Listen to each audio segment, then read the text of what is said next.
Welcome everyone to our interactive live webinar, the UDL Framework and Culturally Relevant Pedagogy, Together Forever in partnership with State Support Team Region 7 and OCALI. Hi everyone, welcome. My name is Heidi Orvosh-Kamensky. I am a consultant at State Support Team Region 7. So glad you're here.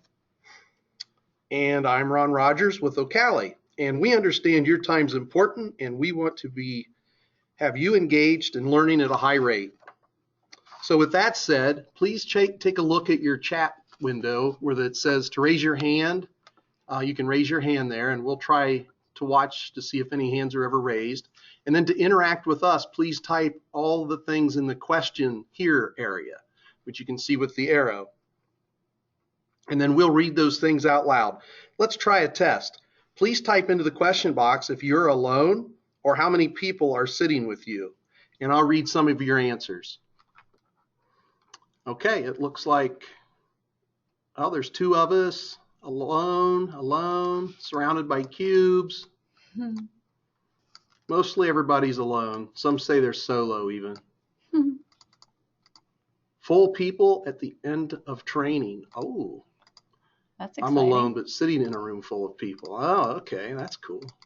All right. Okay, if you're a person that likes to tweet as you learn, feel free by using hashtag UDL PLN.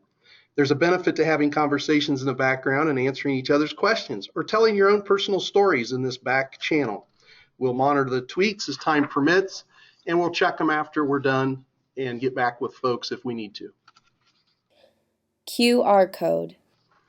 All right. You'll see down in your box where we actually showed this earlier with the link. Feel free to type in the link and put your own personal selfie posts, pictures of yourself in there, and also all the handouts from our webinar in there. And you can share your ideas if you're not wanting to tweet.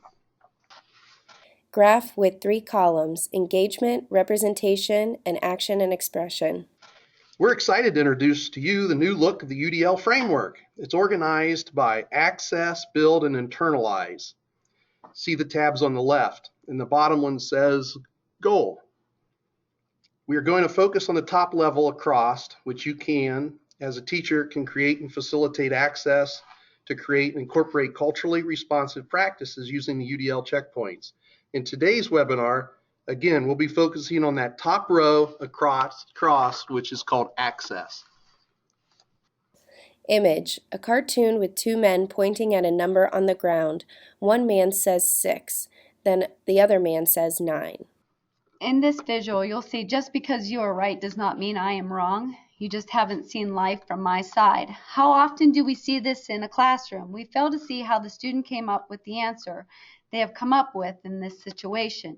We need to value multiple and diverse perspectives. Seek first to understand before being understood. It takes time and understanding to come to some form of agreement and appreciate other people's perspectives. We hope you will do the same as we progress through our webinar today. Our I can statements. In order to personalize our webinar, we have 2 sets of I can statements. The first set are introductory I can. I can avoid using negative labels. I can recognize poverty and income as another form of diversity. I can consider cultural differences when designing instruction, planning lessons. I can identify areas in the UDL framework and develop resources to promote culturally responsive and responsive curriculum.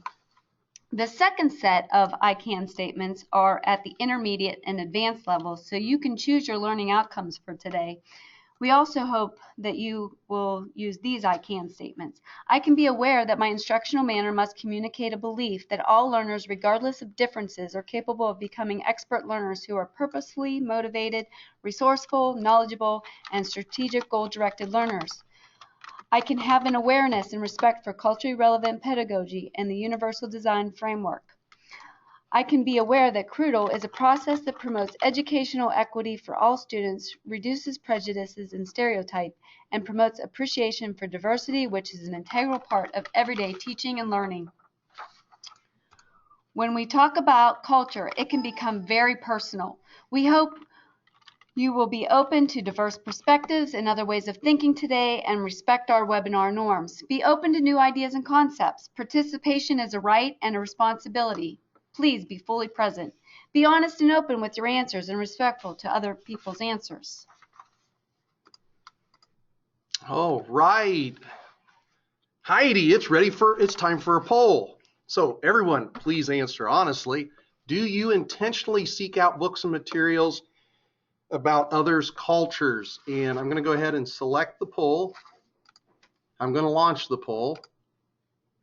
And now you all have a chance to type in your answer. Yes, no, or should, but do not yet.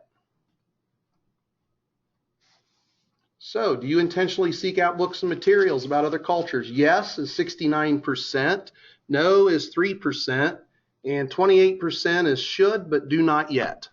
Thank you all for being so honest. Image of Neil Armstrong in an astronaut suit holding his helmet with the moon in the background.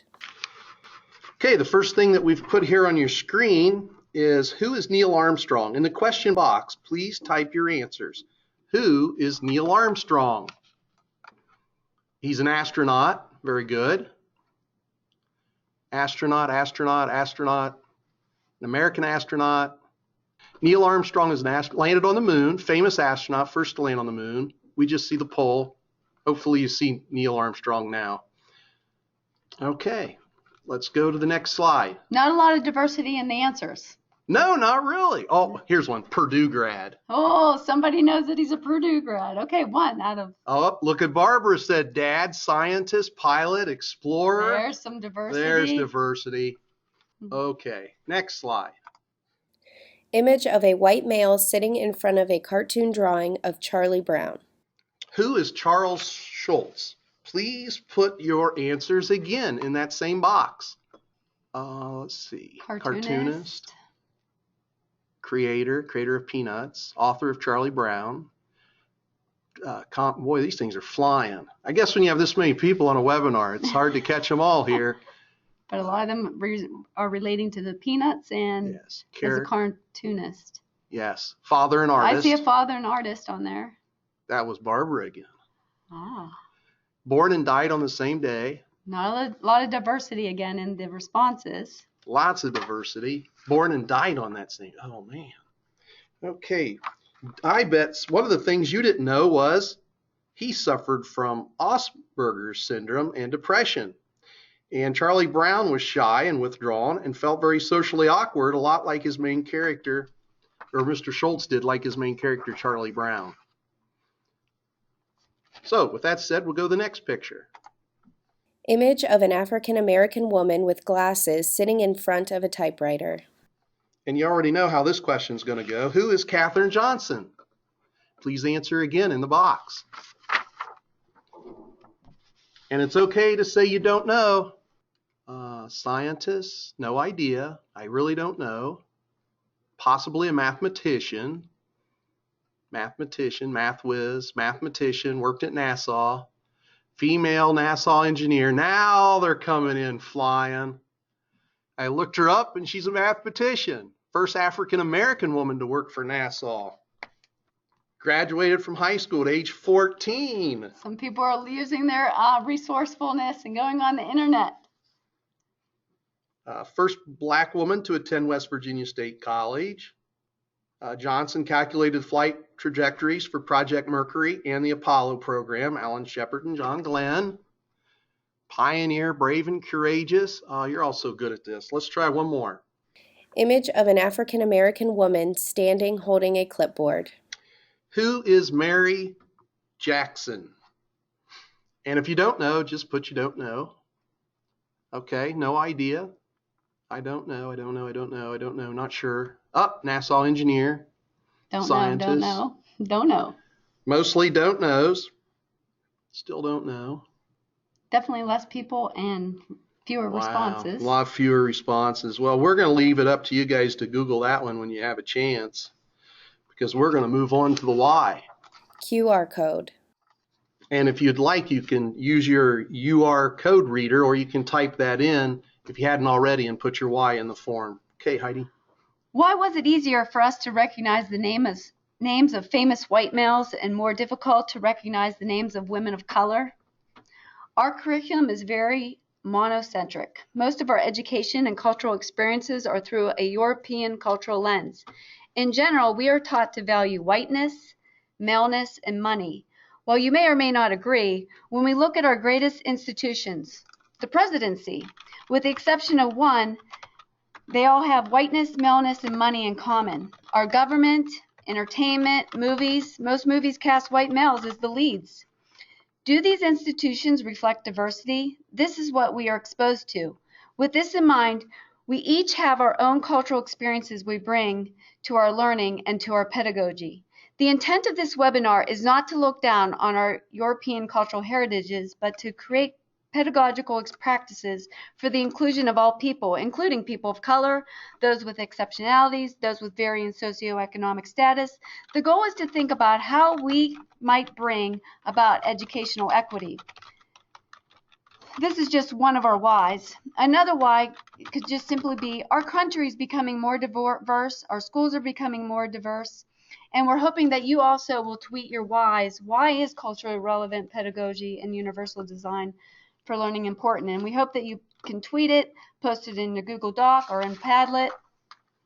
But here's another why. Image of a speedometer graph. The graph shows a range of 0.2 to 1.2. The negative range is anything below D equals 0.0, meaning decrease achievement. For the low range, D equals 0.0 to 0.15, which is what students could achieve without schooling. The medium range is D equals 0.15 to 0.4, which is the typical effects of teachers on students that can be accomplished in a year of teaching. The high range is anything greater than D to 0.4, which is the zone of desired effects. We have the Hattie research. We now have the Consumer Reports of Education. For those of you who don't know about Hattie, it is the result of 15 years of research and synthesis of over 800 meta-analysis relating to the influences on student achievement for school-aged students. We now know what works and does not work. This is the Consumer Reports of Education. Hattie developed a hinge point, 0.40. It's that middle point, and it equals 1 year's growth. So for example, we know that ability grouping has a negative 0.12 effect size on children. Children, if we do nothing on average, will naturally grow a 0.15, yet we see ability grouping done daily in schools. If you didn't get a chance to watch the OLAC video we sent you, we encourage you to do so. On the other hand, not labeling students has an effect size of 0.61. Hattie finds the effect size of teacher estimates of achievement to be 1.62. That is a huge positive effect size, hence why it is critical for each of us to recognize we have unchecked implicit bias that has an enormous impact on our students. And if we look at teacher-student relationships, it has an effect size of 0.52, compared to teacher subject knowledge at a low 0.11. Yet we get caught up in what we teach rather than getting to know our students and developing those crucial relationships and what they want to learn. Text. What is UDL CRP? It is a mashup of UDL, MCE, and CRP. You can use these links for definitions.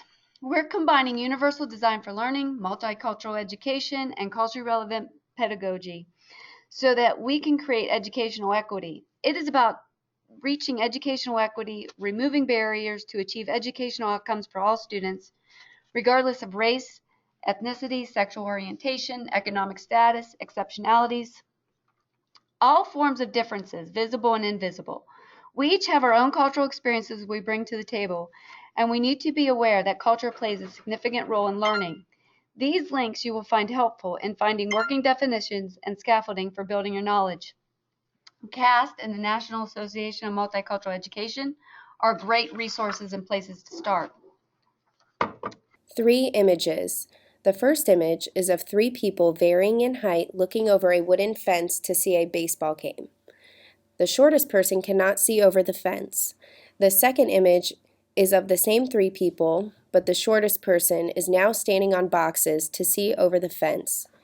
The third image is of the same three people watching the baseball game, but now the fence is chain link and they can see through it.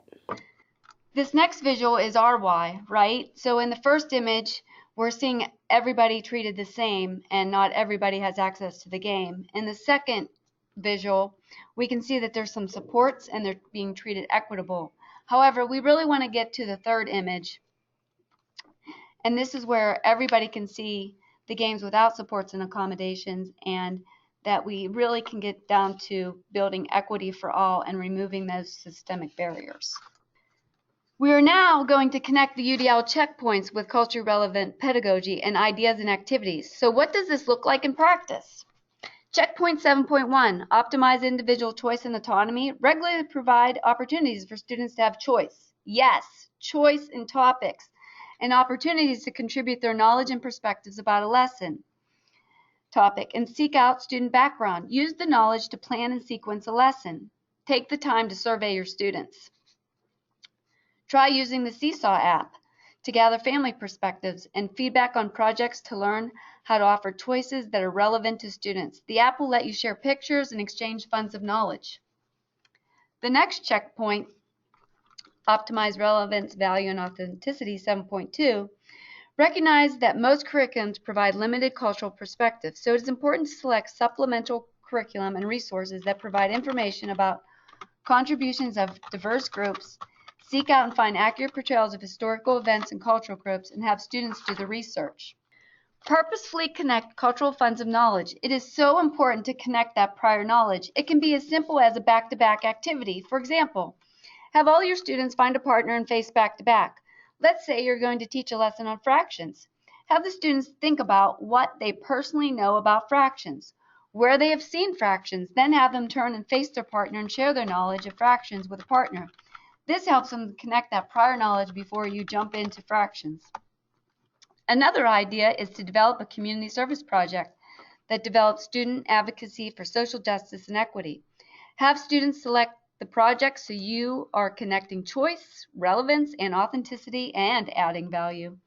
Start by visiting these two websites and try an idea. Teaching for Change and Rethinking Schools. These can be found in your handout of the top 10 equity websites found on Padlet. Another way to connect UDL and culturally relevant pedagogy is to continue to work toward an inclusive curriculum that does not honor just certain dates, months, and holidays. The month of February is Black History Month. March is Women's Month. It is seen as an add-on. We want to get to a place where diversity is intentionally embedded into the curriculum, not just 1 month a year, but every day. This can be done by providing critical thinking time to design learning activities around identifying biases found in textbooks, television, mass media, magazines, and other curriculum materials. Ask learners to update and change materials to reflect diversity and eliminate stereotypes of the culturally different. Intentionally select materials written by culturally different authors and about culturally diverse populations that contain inclusiveness, and show historic contributions of children, women, and men of different ethnic and socioeconomic backgrounds. Much like we have learned earlier about Katherine Johnson and Mary Jackson, with the world of technology, it's easier to find the contributions than ever before. You can also make sure your students get to experience guest speakers or see talks from diverse individuals who are in different positions of power and success. The next checkpoint, 7.3, minimize threats and distractions. You can utilize the PBI's framework and resources. Take the pledge of, I can take personal responsibility before blaming students for their disengagement. I consider what I am doing or not doing to contribute to the student behaviors. Seek first to understand before being understood. This goes back to our graphic we showed earlier. I see the 6 and you see the 9. As we see gun violence and bullying grow in our schools, it is imperative for us to implement a positive behavior intervention and supports framework and intentionally create mixed groups for cooperative learning experiences so students can learn to appreciate differences and different perspectives. There's a large body of research showing the positive effects of providing collaboration and discussion experiences in your classrooms. Cooperative learning outcomes include increased self-esteem, intergroup relationships, acceptance of students with various academic abilities, better attitudes towards school, and 21st century teamwork skills.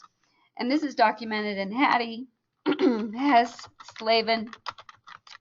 It results in positive interdependence. Some great resources we have posted on Padlet include Project Aware, PBIS, and a YouTube video on the 8 dimensions of wellness. This was sent out earlier. We hope you were able to watch it. Checkpoint 1.1, when we look at perceptions, provide options for perception. It offers ways of customizing the display of information. Have students develop and use tip charts. T's for team, I's for information, in their own words. P is for picture, their mental model. Visual, show an example. Have students submit a picture to represent vocabulary words and show them in class at a learning station. Use one of these resources. For example, students can customize how they display the information.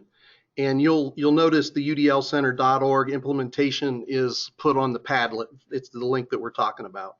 Another thing you can do is examine your classroom walls, hallways, libraries to ensure photographs and pictures and bulletin boards, maps, and other curriculum materials reflect diversity and your students contribute. Ask yourself, do my classroom materials reflect diversity, learner variability, or am I using mainly the textbooks? Next checkpoint, 1.2 and 1.3 offer alternatives to auditory information and visual information. Try to offer both written and verbal directions. Solicit student feedback and be responsive. Offer both and find out what your students' preferences are. Advocate for a translator for your families and for your students. They're great resources such as use text equivalents in the form of captions or automated speech to text, voice recognition for spoken language. Provide visual diagrams, charts, notations of music or sound. Provide written transcripts for videos or auditory clips. Provide American Sign Language, ASL for spoken English. Use visual analogs to represent emphasis and prosody. Example, emoticons, symbols, or images. Provide visuals or tactiles, things that might even have vibrations, equivalents for sound effects or alerts. Provide visual and or emotional descriptions for musical interpretations. Checkpoint 1.2, view the examples and resources. Provide descriptions of text or spoken for all images and graphics or videos, animations. Use touch equivalents, tactile graphics or objects of relevance for key visuals that represent concepts. Provide physical objects and spatial models to convey perspective or interaction. Provide auditory cues for key concepts and transitions. And then checkpoint 1.3, view examples and resources. Vary the methods for response and navigation. Give student choice. Use menu boards. Recognize that students do not enjoy the same level of access to educational materials and resources such as computers, the internet, and academic funds of knowledge. Seek student input as to what access they have and what barriers they have.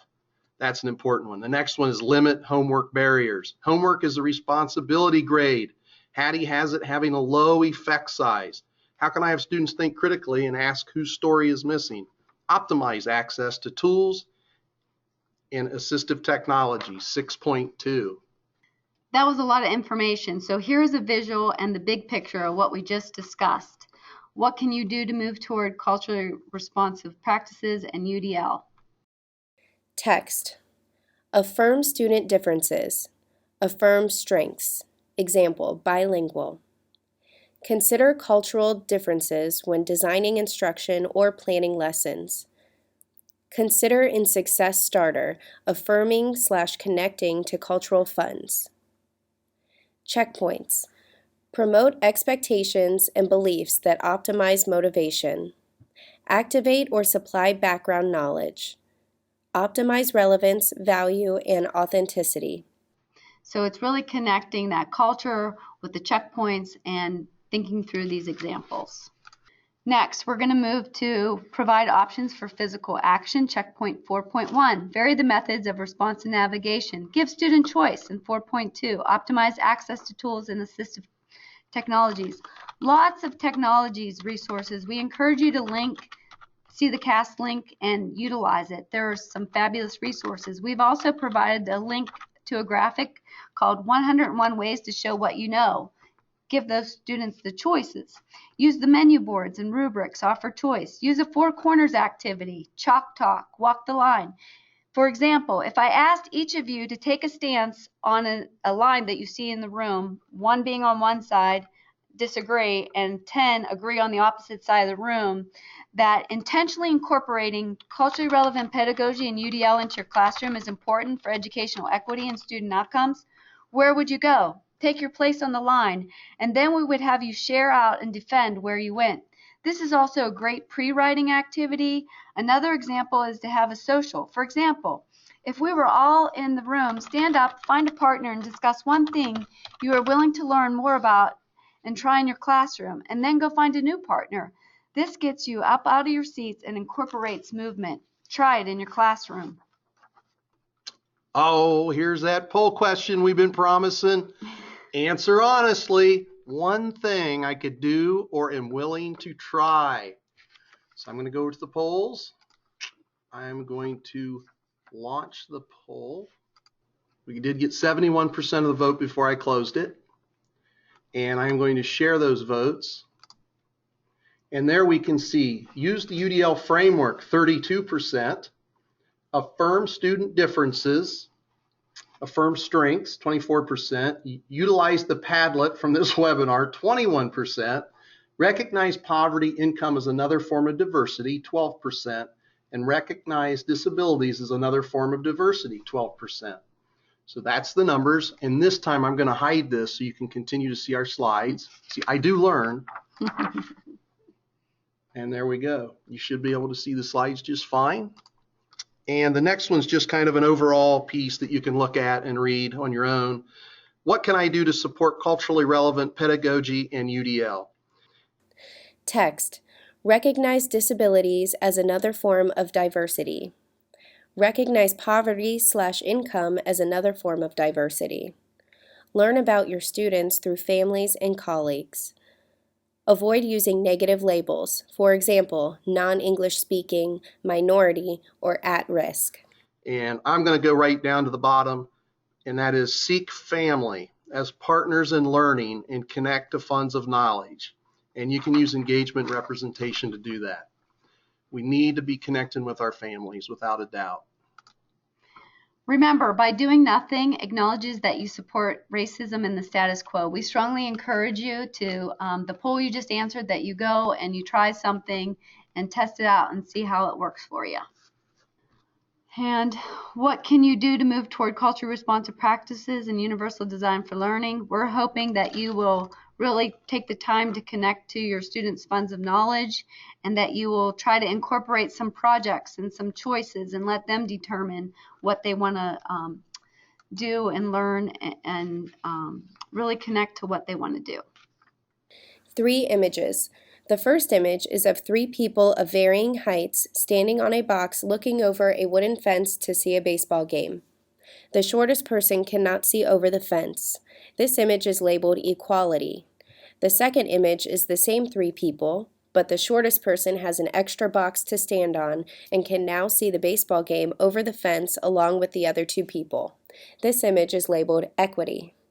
The third image is the same 3 people watching the game, but the fence is gone so everyone can see the game unobstructed. This image is labeled liberation. This next graphic is really what we really want you to do, and that is to change the story. This is how we appreciate differences, recognize learner variability, and we get to liberation. And we really want you to be the change so that those fences and all that stuff can be taken down so we can all reach liberation. So, what's been your golden nugget? Reflection from this webinar.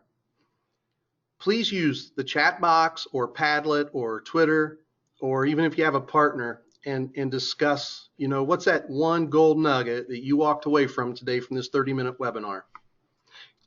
And while you're doing that, we're going to continue with our slides.